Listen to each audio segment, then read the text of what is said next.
Kita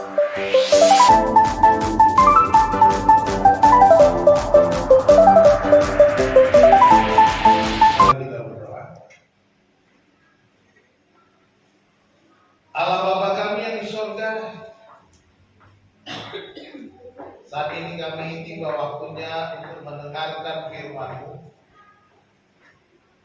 Bapa, biarlah Engkau yang berbicara kepada kami satu persatu, pribadi lepas pribadi, menguatkan kami, meneguhkan kami, bahkan juga menegur kami, mengingatkan kami ya Tuhan, agar kami boleh bertumbuh, dibangun di atas dasar firman Allah. Pakailah hamba-Mu ya Tuhan, berbicaralah lewat hamba-Mu. Muliakan nama-Mu ya Tuhan di tengah-tengah umat-Mu ya Tuhan. Berkatilah kami semua Bapa, berbicaralah kepada kami. Kami siap mendengar. Di dalam nama Tuhan Yesus Kristus kami sudah berdoa. Haleluya. Amin.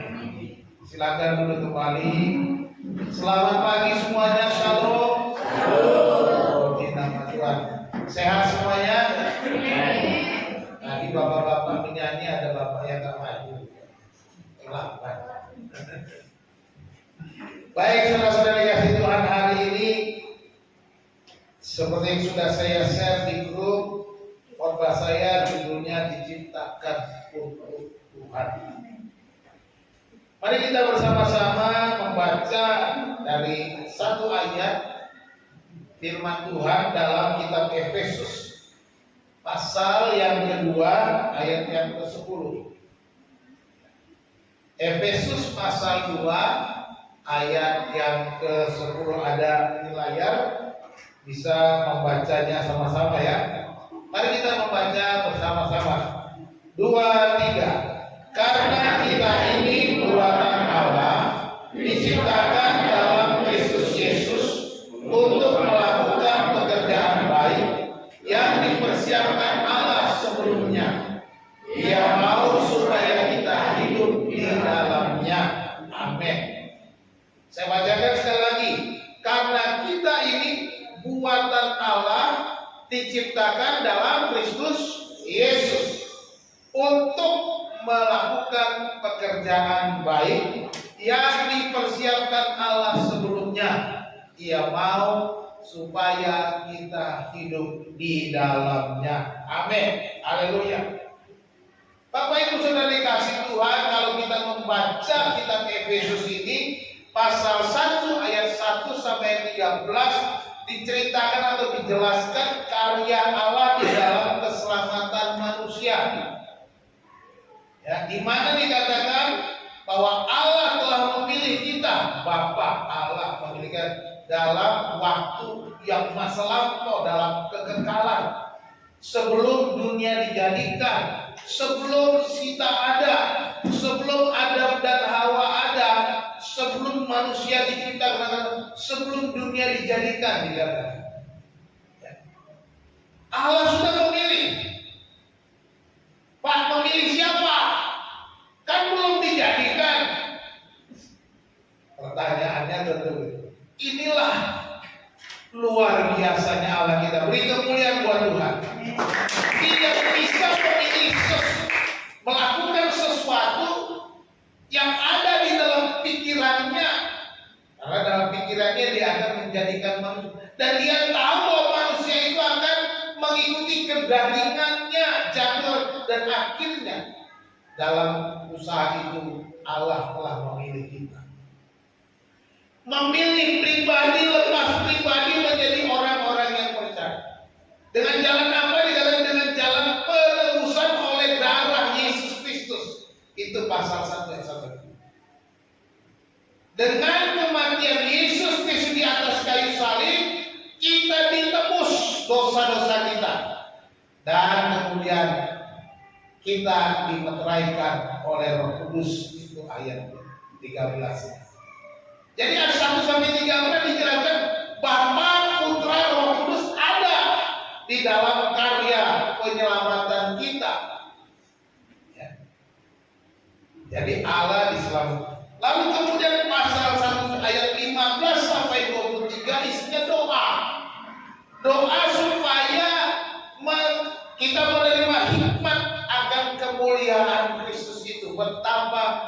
hebat karyanya mulia Kristus itu. Ya, Paulus berdoa gitu ya. Dalam ayat 15-23 bagian pasal 1. Lalu kemudian dilanjutkan dengan pasal 2 yang kita baca ya, ayat 1 sampai 9 menceritakan dan menjelaskan adanya perubahan status orang percaya, di mana dahulu kamu mati, sekarang kamu hidup katanya. Itu digambarkan di sana. Kalau kita bagi, nanti kita sampai pasal ayat 3, ayat 4, 5 itu berbicara tentang kita dihidupkan kembali. Kita menjadi hidup. Jadi pasal 2 ayat 10 digambarkan, dinyatakan kamu, saudara dan saya adalah karya agung Allah bagi Allah. Diciptakan Allah menjadi manusia yang baru. Beberapa hari yang lalu saya beli mobil mainan. Saya termakan iklan. Mobil ini mobil dari tenaga surya, tenaga matahari, bukan tenaga Pak Surya ya. Kalau tenaga Pak Surya lain, tenaga matahari. Makanya ada panel matahari. Nah ini dia. Saya beli 2. Ya.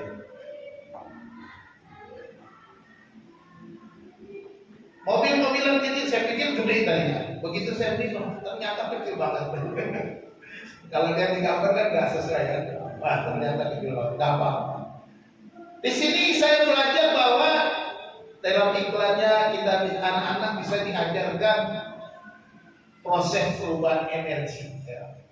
Dari matahari akhirnya menjadi energi gerak, menjadi ini mobilnya bisa, rodanya bisa putar kalau kena sinar matahari. Kemarin saya coba, saya jemur di sinar matahari, rodanya putar. Berarti benar ya. Diciptakan oleh seseorang, tentunya kita lihat, tentunya panel suryanya pertama, ada yang menemukan panel suryanya, lalu orang mulai membuatnya, mesinnya dan sebagainya, ada dinamo kecil mungkin di dalamnya untuk memutar dinamo panel surya. Ya. Dan akhirnya mobil-mobilannya walaupun bentuknya seperti apa itu mainan, nggak berbentuknya seperti barang mainan yang biasa-biasa saja, tapi bisa kita menjelaskan kepada anak-anak tentang sains perubahan. Jadi saya memang membelinya untuk anak TK supaya nanti bisa dijelaskan tentang perubahan energi. Dan sinar matahari ternyata bisa membuat gerak, membuat roda berputar, dan kemudian mobil-mobilannya jalan. Itu ciptaan manusia. Nah digambarkan kita ada ciptaan karena kita ini buatan Allah, diciptakan dalam Kristus Yesus. Jadi kita diciptakan untuk berbagi kebaikan, kita belajar. Nah ini adalah kebenaran yang akan kita pelajari dalam Efesus 1 ayat 10, bahwa saudara dan saya diciptakan Allah untuk berbagi kebaikan. Beberapa waktu yang lalu ini, karena sesuai dengan khotbah, terinspirasi dari khotbah, saya buat status di Facebook. Ya. Dunia ini tidak memerlukan, tidak hanya memerlukan tidak hanya memerlukan orang-orang yang mengaku percaya kepada Tuhan, tetapi juga ada orang-orang yang membawa atau melakukan kebaikan bagi sesama. Ini penting. Karena apa gunanya seseorang itu mengaku percaya tetapi tidak berbagi kebaikan? Saya kira kepercayaannya patut diuji. Orang yang mengaku percaya kepada Tuhan pasti bisa berbuat kebaikan. Karena di sini dikatakan diciptakan untuk berbagi kebaikan. Ada 2 poin utama yang kita lihat ini. Yang pertama bahwa kita adalah karya agung Allah. Nah perhatikan di sana dikatakan kita adalah buatan Allah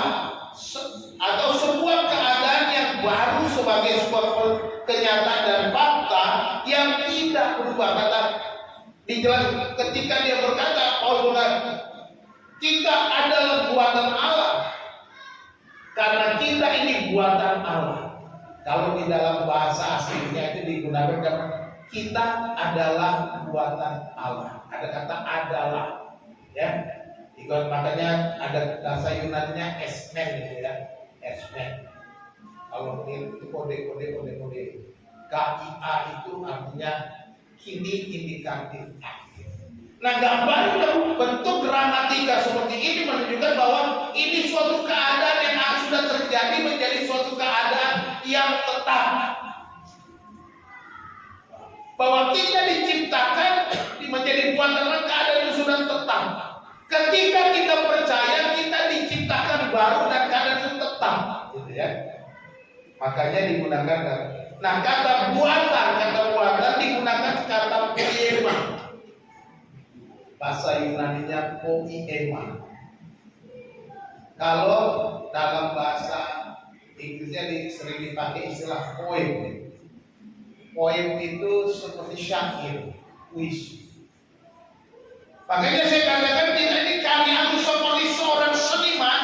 Allah membuat kita, membangun kita, membentuk kita menjadi karya agung Allah, mahakarya atau masterpiece daripada tangan Allah sendiri.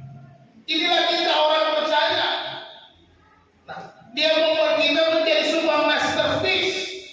Nah, ini keadaan kita sekarang, keadaan kita orang percaya yang dikatakan sebagai orang-orang yang dulu mati oleh karena pelanggaran-pelanggaran dan dosa-dosa, dan kemudian kamu dihidupkan kembali oleh karena penebusan darah Yesus. Maka dikatakan kamu sekarang sudah menjadi ciptaan yang baru. Di dalam 2 Korintus 5 ayat 17 dikatakan kamu ada karena apa? Jadi lupa. Kita ada ciptaan yang baru, yang lama sudah berlalu, sesungguhnya yang baru sudah datang. Di ayat yang sama. Ya. Hampir terbalik-balik. Jadi dikatakan 2 Korintus 5:17. Kita itu ciptaan yang baru, yang lama sudah berlalu, yang baru sudah datang di keadaan kita. Jadi sekarang kita adalah, ini suatu pernyataan bahwa ini siapa kita sebenarnya. Kalau kita menyadari kita ada di dalam Yesus, kita adalah ciptaan yang baru, kita adalah buatan Allah, kita adalah karya agung Allah, kita adalah masterpiece daripada seniman paling agung, yaitu Allah sendiri. Siapa sih yang paling agung di dunia ini? Tidak ada. Hanya Tuhan yang paling agung. Itu sebabnya ada lagu yang diciptakan.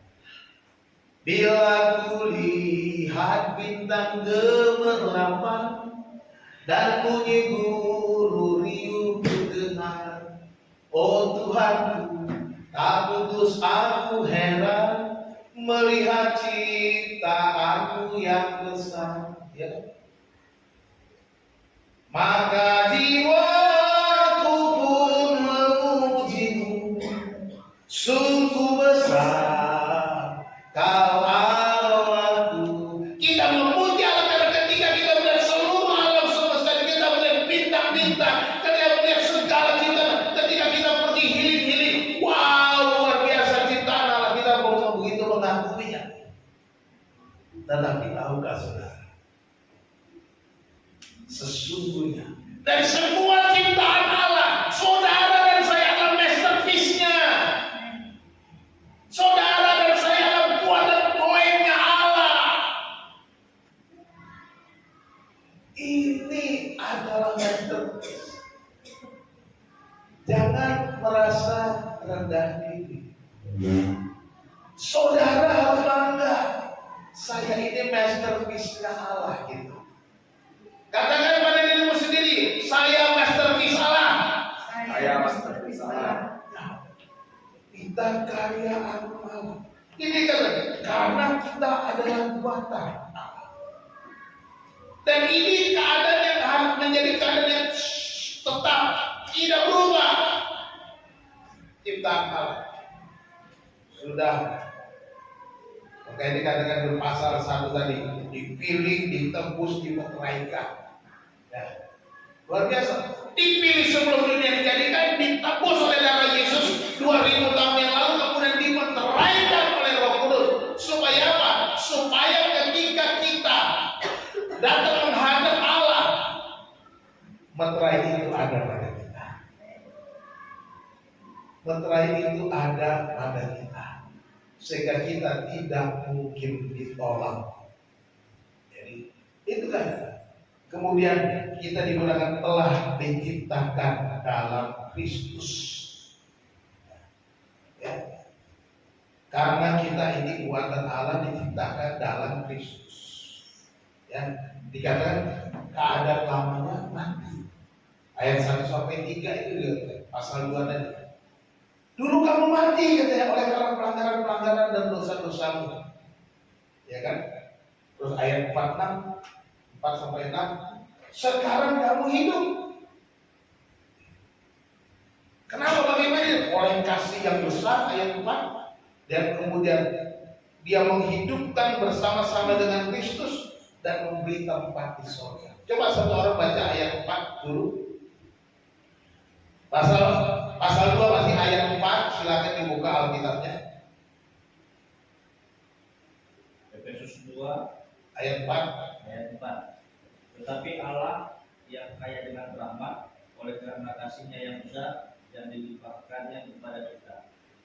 Oleh karena kasih-Nya yang besar dilimpahkannya kepada kita. Yohanes 3:16, karena begitu besar kasih Allah akan dunia ini, sehingga Ia telah mengaruniakan anaknya yang tunggal, supaya setiap orang yang percaya kepada Dia tidak binasa, melainkan beroleh hidup yang. Jadi kita hidup oleh karena kasih Allah yang besar. Lanjut ayat 5. Telah menghidupkan kita bersama-sama dengan Kristus, sekalipun kita telah mati oleh kesalahan-kesalahan kita, oleh kasih karunia kamu diselamatkan. Ya, telah dibangkitkan, dihidupkan bersama-sama dengan, sekalipun kita orang yang berdosa, oleh kasih karunia kamu. Ayat 6. Dan di dalam Kristus Yesus Ia telah membangkitkan kita juga dan memberikan tempat bersama-sama dengan Dia di surga. Haleluya. Ia membangkitkan kita dan memberikan kita apa? Tempat di mana? Di surga. Luar biasa. Karena kita ini buatan Allah, maka kita sudah spesial.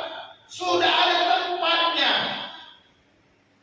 Saya mau tanya, kalau ada seorang punya barang antik di rumahnya, kira-kira ditempatkan di mana? Barang antik, barang bagus, ditaruh di mana tuh dipajangnya?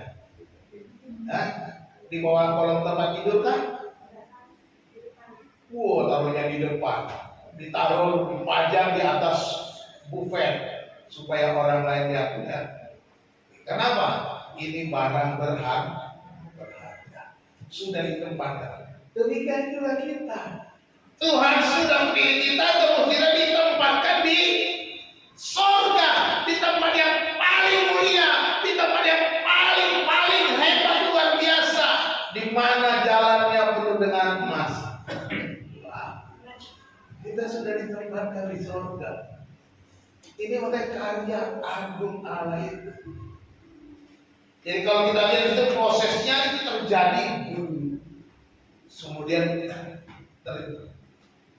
menjadikan keadaan yang baru itu permanen. Makanya dibilang bentuknya kata kerjanya adalahnya kini, masa kini, tetapi ketika diciptakan bentuknya masa lampau, awis, APP itu awis partisi. Bentuknya. Jadi setelah kita diciptakan, keadaan kita itu diciptakan dulu, tapi untuk sekarang kita keadaannya tetap menjadi ciptaannya baru lagi. Tak berubah. Ini yang digambarkan oleh Rasul Paulus. Prosesnya dulu, tapi sekarang ini keadaan kita. Dia sudah memberikan yang terbaik untuk kita. Yang kedua, selain kita diciptakan sebagai karyaan, kita juga disiapkan untuk kebaikan. Ini yang sering kali kita lupa. Seringkali orang-orang Kristen juga lalai. Orang-orang percaya mengabaikan hal ini.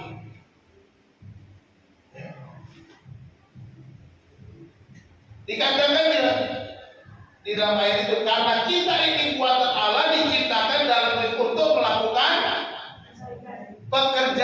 pekerjaan baik. Ya kan?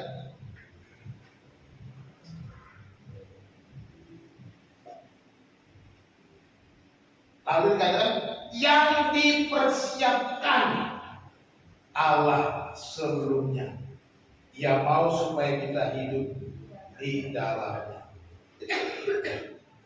Kita diciptakan untuk pekerjaan yang dipersiapkan, sudah dipersiapkan. Nah, kalau kita lihat dalam kata dua kalimat ini dalam ayat ini, ada dua kata kerja utama, ya.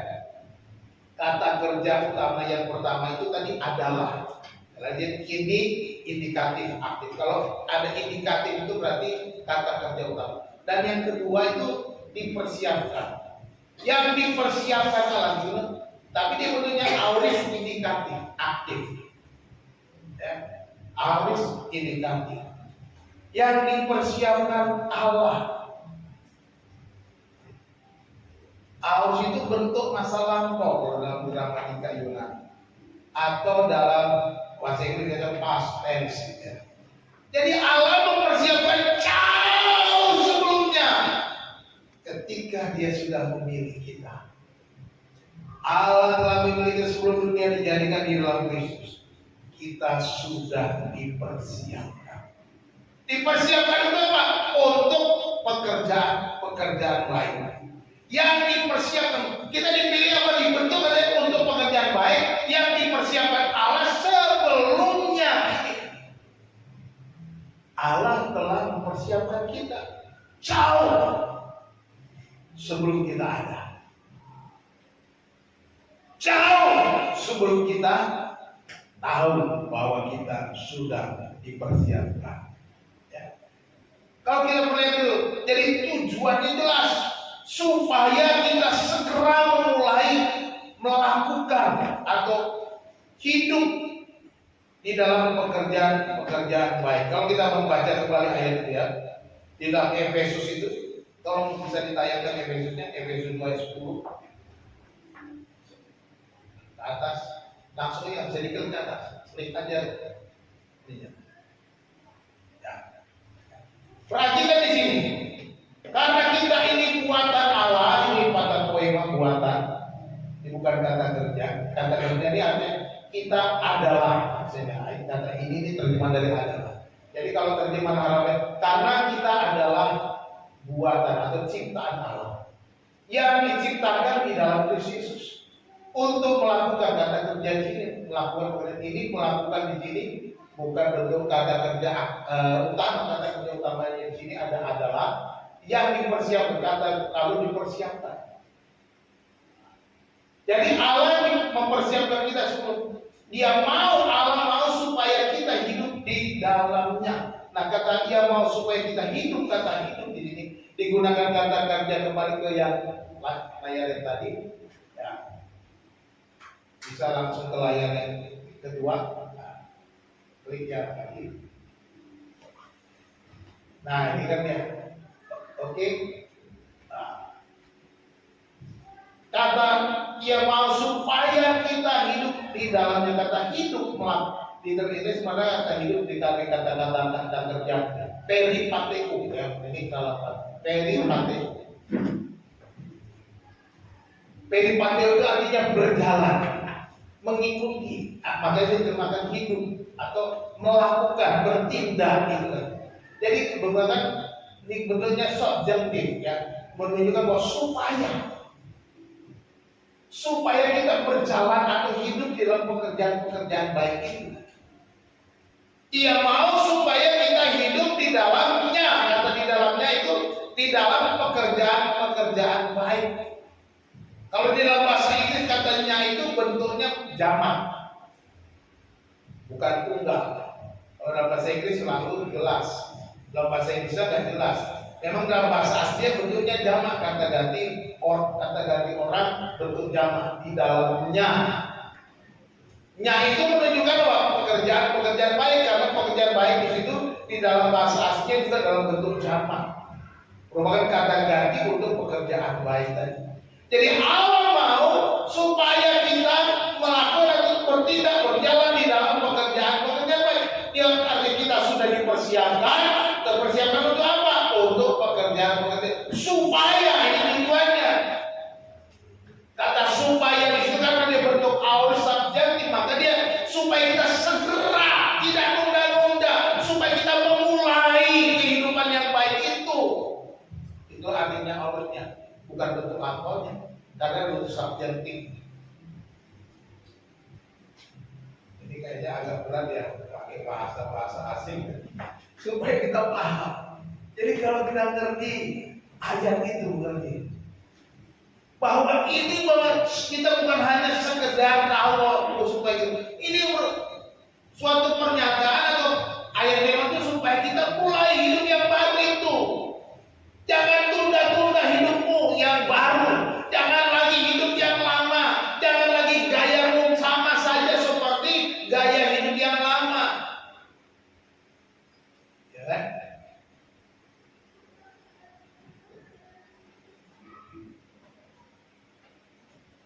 Jadi mari kita benar-benar mengerti bahwa inilah tujuan kita, bahwa kita disiapkan untuk kebaikan. Bukan hanya untuk kebaikan, tapi untuk berbagi kebaikan. Bapak Ibu Saudara, ayat 8 dan 9 dikatakan pembaharuan kita menjadi ciptaan yang baru bukan hasil usaha dan kerja kita, sehingga kita tidak boleh menjadi sombong. Coba saudara baca ayat 8 dan 9. Sebab karena kasih karunia kamu diselamatkan oleh iman. Itu bukan hasil usahamu, tetapi pemberian Allah. Itu bukan hasil pekerjaanmu, dan ada orang yang membutuhkanmu. Ya, kita diselamatkan oleh karena iman, kasih karunia Allah, bukan hasil usaha kita, bukan hasil pekerjaan kita. Jadi pekerjaan baik kita bukan untuk keselamatan. Halo, jangan pikir kamu baik-baik kamu bisa selamat. Tidak, bukan itu yang menyelamatkan, tapi darah Yesus yang dicurahkan di Golgota. Kau percaya dan menerima Dia sudah mati berkorban untuk menghapus dosamu. Itulah yang menyelamatkan, anugerah yang besar itu. Dan setelah itu kamu menjadi manusia baru, kamu harus berbuat baik. Jadi kebaikan, perbuatan baik itu adalah produk, hasil daripada manusia yang baru. Jadi beda. Kalau orang di luar sana mereka berbuat baik berharap masuk surga, tapi saudara dan saya orang Kristen, orang percaya yang percaya firman Allah, dia itu apa? Diselamatkan, akhirnya berbuat baik. Dia berbuat baik karena sudah diselamatkan. Ya, jadi berbeda ya. Kita berbuat baik karena kita sudah diselamatkan, bukan untuk cari selamat.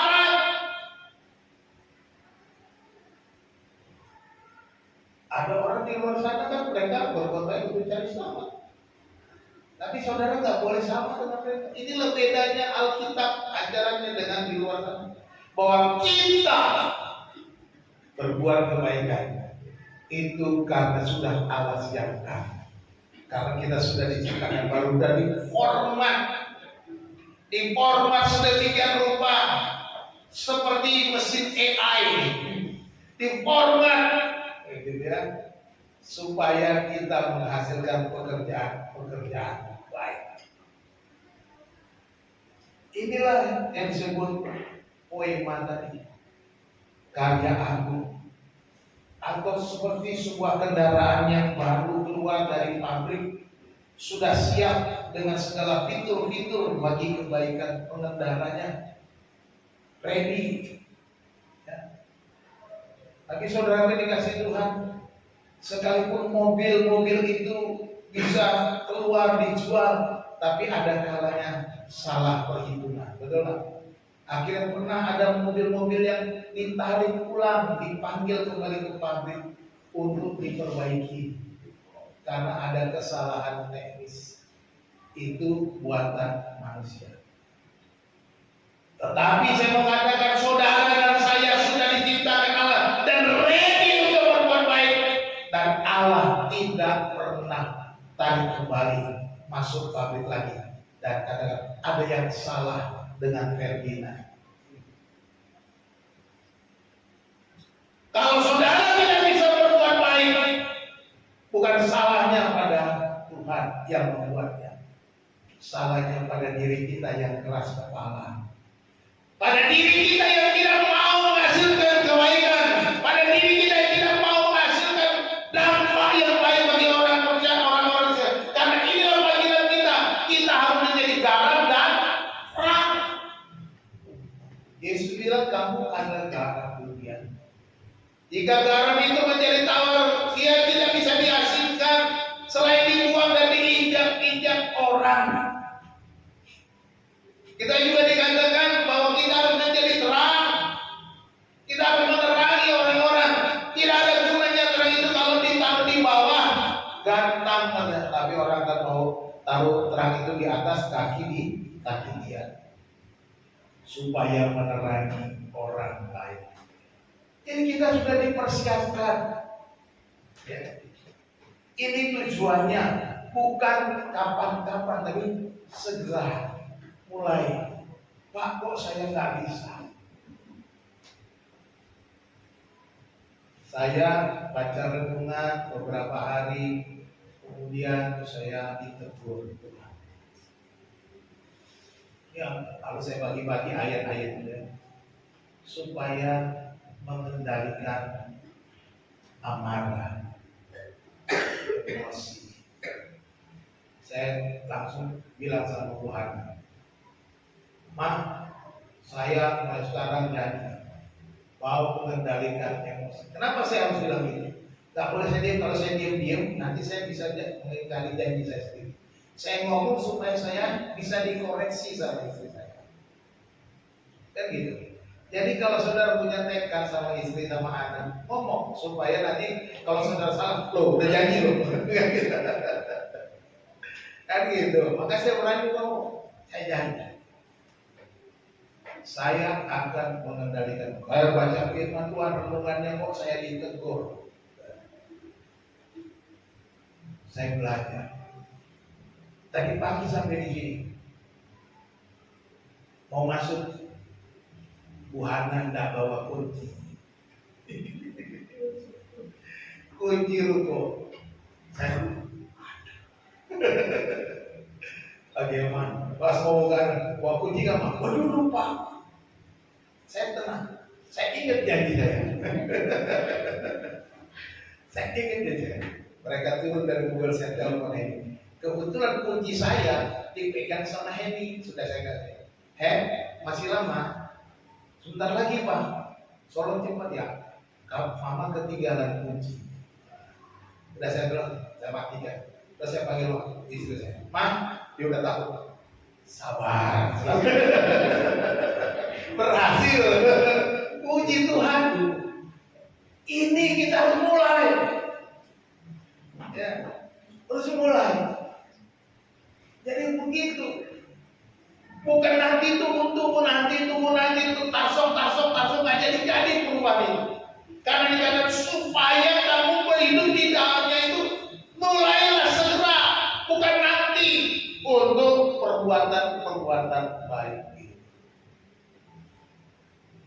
Saya pernah gagal, laptop nggak dibawa, marah-marah saya. Udah di jalan laptop nggak dibawa, marah-marah saya. Di jalan kan gak ada gunanya juga marah-marah. Laptopnya udah ketinggalan, kalau dimarahin sama siapapun ya ketinggalan. Akhirnya terang ini. Jadi saudara dikasih Tuhan, kita sudah dipersiapkan untuk berbagi kebaikan. Kesimpulan yang kita pelajari dari ayat-ayat ini, yang pertama, sadarilah bahwa kita dulu ada di bawah kuasa dosa. Itu dulu. Sadari bahwa dulu kita ada di bawah siapa? Kuasa dosa. Yang kedua, kita diperbaharui oleh kematian dan kebangkitan Yesus Kristus. Kita sudah diperbaharui oleh kematian dan kebangkitan itu. Ini kebenaran yang harus kita pegang. Dan yang ketiga, kita diselamatkan oleh karena iman, bukan karena perbuatan baik.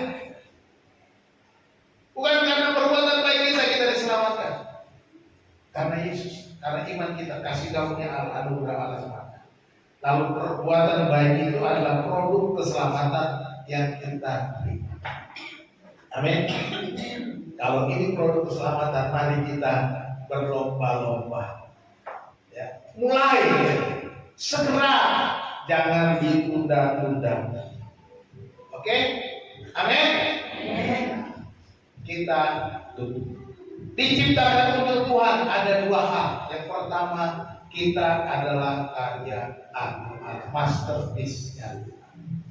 Diciptakan di dalam Kristus Yesus.